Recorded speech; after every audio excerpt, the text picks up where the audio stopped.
Putin sebentar lagi akan melakukan sebuah lompatan besar. Kita tahu aksi Putin mengambil Ukraina oleh Barat dan sekutunya dianggap sebagai Hitler baru. Di sisi pihak yang tidak terlibat dalam perang tersebut membelah opini menjadi dua. Anti Putin, pro Barat, pro sekutu, dan mengklaim tindakan Putin sebagai crime against humanitarian atau kejahatan besar terhadap umat manusia. Yang kedua, yang pro Putin, menganggap pihak Barat adalah pro Israel, pro Yahudi, romantisme anti Yahudi plus memframing anti Amerika yang menjadi polisi dunia membuat perlawanan Putin, menjadikan Putin superhero baru, pahlawan dunia melawan Thanos. Thanos adalah Amerika dan Yahudi. Maka sebagai analis intelijen pertahanan ada pertanyaan untuk diantisipasi tentunya. Pertanyaan tersebut adalah apa yang kira-kira Putin akan lakukan berikutnya? Berapa tentara Rusia yang akan ditarik mundur ke barat? Berapa yang akan berada di Ukraina dan berapa yang berada di Belarus? Oke, bagaimana kalau kita melihat peta Eropa Timur sebentar? Di sebelah barat Ukraina ada 5 negara. Polandia, Slovakia, Hungaria, Romania, dan Moldova. Keempat negara Polandia, Slovakia,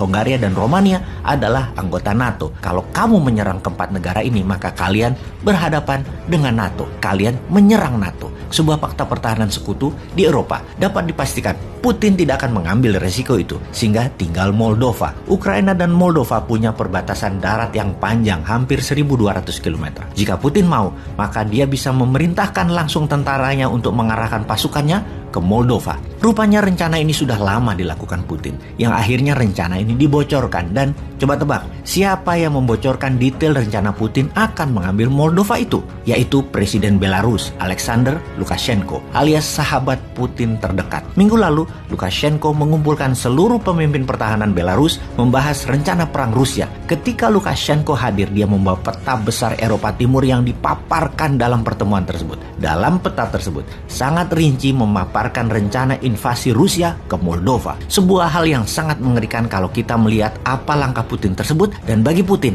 why not?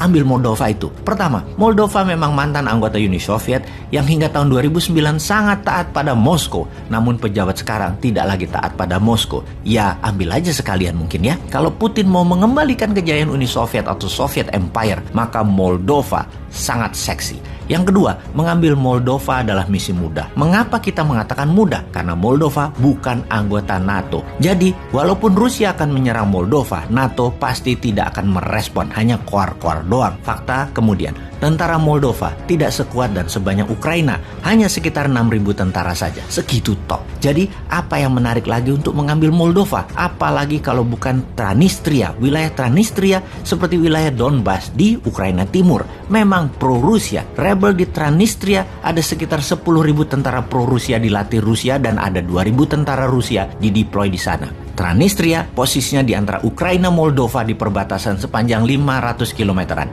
Hanya menggerakkan Transnistria, pemerintah Moldova sudah pasti ambyar. Pertanyaannya, akankah Putin memberikan perintah tersebut? Semua tergantung dari misi penyerangan di Ukraina. Berapa lama Kiev bisa bertahan lagi? Berapa macam insurgensi atau gerakan gerilya bawah tanah bermunculan di Ukraina? Efek perjuangan rakyat dan tentara Ukraina yang memutus rantai komando utama menjadi satuan kecil-kecil. Semakin banyak, semakin sulit diredam Ukraina. Walaupun pemerintahannya sudah jatuh. Intinya, seberapa akan sibuknya nanti tentara Rusia di Ukraina. Yang menjadi pertimbangan juga adalah menginvasi satu negara sudah sangat beresiko, apalagi 2 negara. Ujungnya, Rusia akan punya 2 rezim boneka di negara Ukraina dan Moldova, namun tidak punya uang untuk mengelolanya karena kena sanksi ekonomi. Bisa-bisa terbatas sumber ekonomi yang di dalam negeri Rusia tidak punya, dan ini tergantung mitra Rusia, Tiongkok. Jadi jelas, Putin akan membangun kembali kejayaan Uni Soviet. Di pihak Rusia ada Lukashenko Belarus sebagai sahabat dekat dan Xi Jinping sebagai quid pro quo, bahasa Latin yang artinya a favor for a favor,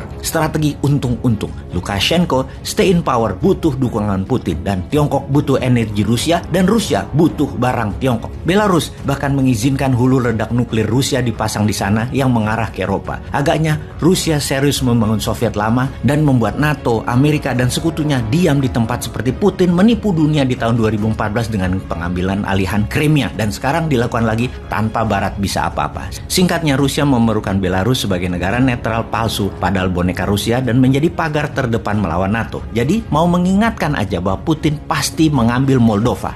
Kita страшнее ядерного оружия. Торрент-2, которые мы новые закупили, называют точки. Они, наверное, не секретные для натовцев, они все видят. Мы поставим С-400, который будет находиться чуть западнее Минска. 1000 раненых прибыли в Гомель.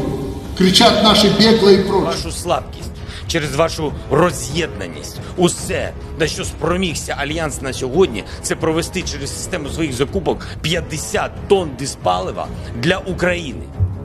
Мабуть, для того, щоб ми могли спалити Будапештський меморандум.